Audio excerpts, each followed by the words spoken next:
The Bayside Beacon, sailors setting off. By the sights and sounds of it, this tankaway could be taking you to Cape Cod or one of the islands. But on this trip, there is no ferry to catch or bridge to cross. We're about 60 miles due south of Boston in Mattapoisett, where beautiful beaches and a wonderful winding rail trail beckon.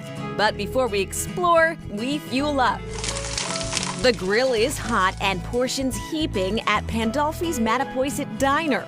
We really get swamped sometimes. We can't fit enough people in here. They serve up a favorite, the Chunky Monkey French toast, complete with bananas, coconut, chocolate sauce, and whipped cream. That's pretty popular.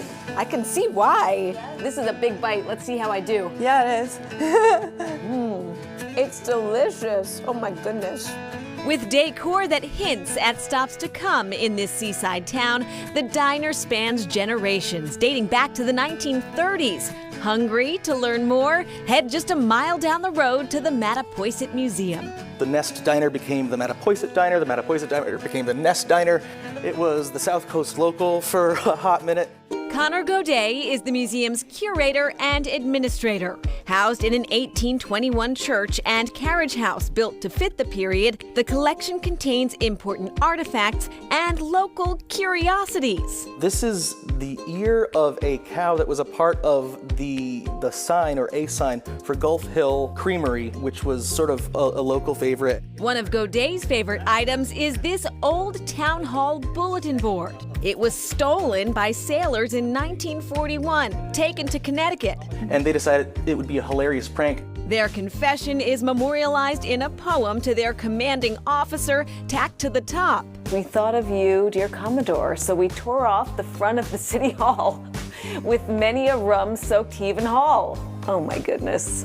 Much of the history preserved in the museum has to do with the important role Mattapoisett played in the whaling industry, starting in the late 1700s. New Bedford is famous as the city that lit the world during the whaling ages, and Mattapoisett was known as really the place for quality ships to be built.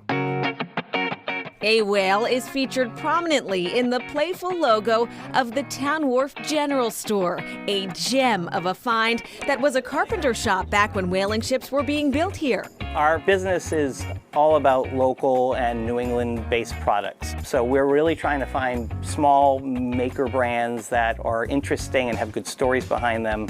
Owner Chris Demakis grew up in Mattapoisett. He has fun curating the inventory. I love specialty foods. I like to buy hot sauces and mustards and pickles, and it just gave me the license to do that as much as I'd like.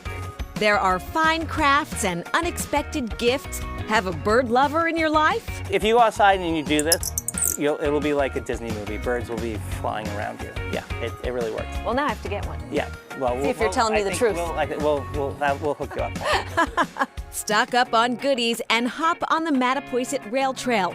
It picks up right near Chris's shop. You go over a causeway called over Goodspeed Island, and then there's an elevated part to it that goes over marshland and over the ocean, essentially. And then it connects all the way to Fairhaven, and then it connects also to New Bedford. Miles of cycling or hiking pleasure, which means maybe it's time to eat again. Remember the enormous cow ear back at the museum and the creamery the huge heifers once advertised?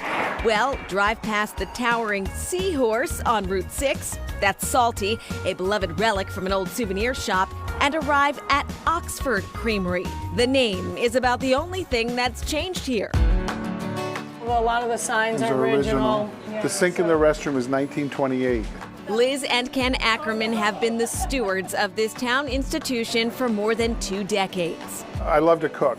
Both Liz and I like to do community-based things, and this came for sale. And in the time they can say it's for sale, we say we'd love to do it. They've perfected classic Lobster Shack fare. Few frills, all flavor. Fish and chips, fried clams, lobster rolls, burgers, and ice cream. That's pretty much it. Thank you. We've served the same menu, pretty much the whole time we've owned it. It's a good veggie burger. And to wash it down, a coffee frap. I get the love of the coffee frap from my mother. The best. For a real treat, take lunch to go and picnic under Ned's Point Lighthouse. On this day, the local high school sailing team is racing the team from Martha's Vineyard. The glorious scene, proof of a long-held slogan in town. Mattapoisett, it's special. And Krista Makis of the Town Wharf General Store says that slogan has been around for at least 40 years, and he has a bumper sticker with the slogan that's pretty much everywhere, and he's even gotten calls for it from people from abroad. Wow, and back to Mattapoisett, the actual name of the town itself, generally believed to be a Wampanoag word meaning place of rest, but at the Mattapoisett Museum, some controversy about that. Some people think it actually means workplace, the exact opposite, so the research there continues.